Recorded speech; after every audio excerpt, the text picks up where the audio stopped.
बच्चों, आज हम विद्यासागर नौटियाल द्वारा रचित माटी वाली नामक कहानी पढ़ेंगे।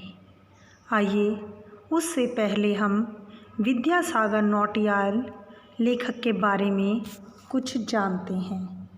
समसामयिक कथा लेखक होता है कहानी लेखक। समय सामयिक उस समय में जो लिखी जाती हैं।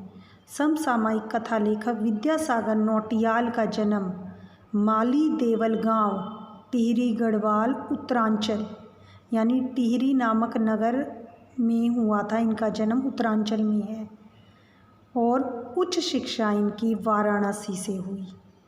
पहाड़ी जीवन, विशेषकर टिहरी गढ़वाल के जीवन यथार्थ के कुशल चितेरे यानी उभारने वाले नौटियाल जी की कथा भाषा में मिट्टी की सौंधी गंध रची बसी हुई है।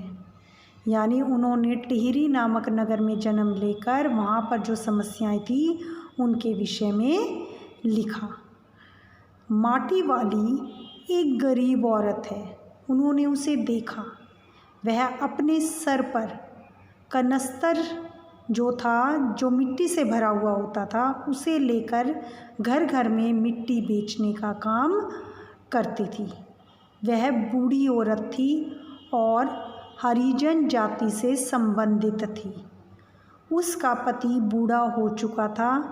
वह कोई भी काम करने के लायक नहीं था। इसलिए उसे जो उसके घर की सारी जिम्मेदारी उसके कंधों पर आ गई थी। उसे अपने साथ साथ अपने बूढ़े पति का भी पेट भरना पड़ता था। वह घर घर जाकर मिट्टी बेचने का काम करती थी। उसे टिहरी नगर में सभी जानते थे क्योंकि सभी को मिट्टी की ज़रूरत होती थी। टिहरी के सेमल का तप्पड़ मोहल्ला के आखिरी घर की खोली में पहुंचकर माटी वाली ने अपना कनस्तर उतारा तो एक लड़की भागती हुई उसकी तरफ आती है और कहती है कि माँ ने तुम्हें बुलाया है। और घर की मालकिन उसे एक कोने में सारी मिट्टी उड़ेल देने को कह देती है।